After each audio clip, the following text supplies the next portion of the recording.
আত্তাহিয়াতু এর পিছনে এত সুন্দর একটি গল্প তা জানা ছিল না। আমার বিশ্বাস সবার ভালো লাগবে এবং পড়ার মনোযোগও বাড়বে ইনশাল্লাহ।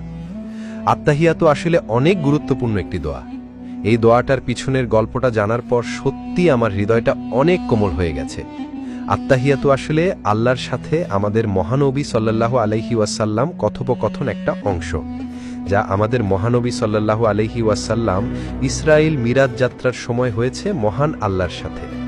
মহানবী সাল্লাল্লাহু আলাইহি ওয়াসাল্লাম যখন আল্লাহর সাথে কথোপকথন শুরু করে তখন আল্লাহকে আসসালামু আলাইকুম বলেননি, তাহলে কি বলেছিল? কারণ আমরা মহান আল্লাহকে বলতে পারবো না আল্লাহ আপনার উপর শান্তি নাজিল হোক, কারণ আল্লাহ নিজেই একমাত্র পৃথিবীর সকল শান্তির এবং রহমতের উৎপত্তিস্থল।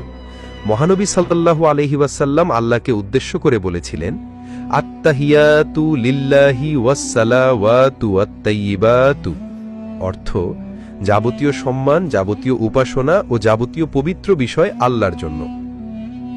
উত্তরে মহান আল্লাহ বলেন, আসসালামু আলাইকা আইয়ুহান নাবিয়্যু ওয়া রাহমাতুল্লাহি ওয়া বারাকাতুহু, অর্থ হে নবী, আপনার উপরে শান্তি বর্ষিত হোক এবং আল্লাহর অনুগ্রহ ও সমৃদ্ধিসমূহ নাজিল হোক।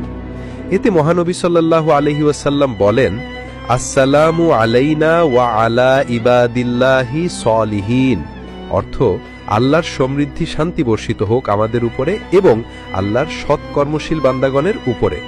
মহান আল্লাহ এবং মহানবী সাল্লাল্লাহু আলাইহি ওয়াসাল্লাম এই কথোপকথন শুনে ফেরেশতারা বলেন, আশহাদু আল্লা ইলাহা ইল্লাল্লাহু ওয়া আশহাদু আন্না মুহাম্মাদান আবদুহু ওয়া রাসূলুহু, অর্থ আমি সাক্ষ্য দিচ্ছি যে আল্লাহ ব্যতীত কোনো উপাস্য নেই এবং আমি সাক্ষ্য দিচ্ছি যে মুহাম্মদ সাল্লাল্লাহু আলাইহি ওয়াসাল্লাম তার বান্দা ও রাসূল। সুবহানাল্লাহ। এখন আমি এবং আপনি আত্তাহিয়াতুর গুরুত্ব এবং পিছনের ইতিহাস জানতে পারলাম। এবার একটু চিন্তা করুন তো, এই লেখাটি যদি আপনার মাধ্যমে অন্যান্য মানুষেরাও জানে তাহলে তারাও এই দোয়ার গুরুত্ব বুঝতে পারবে।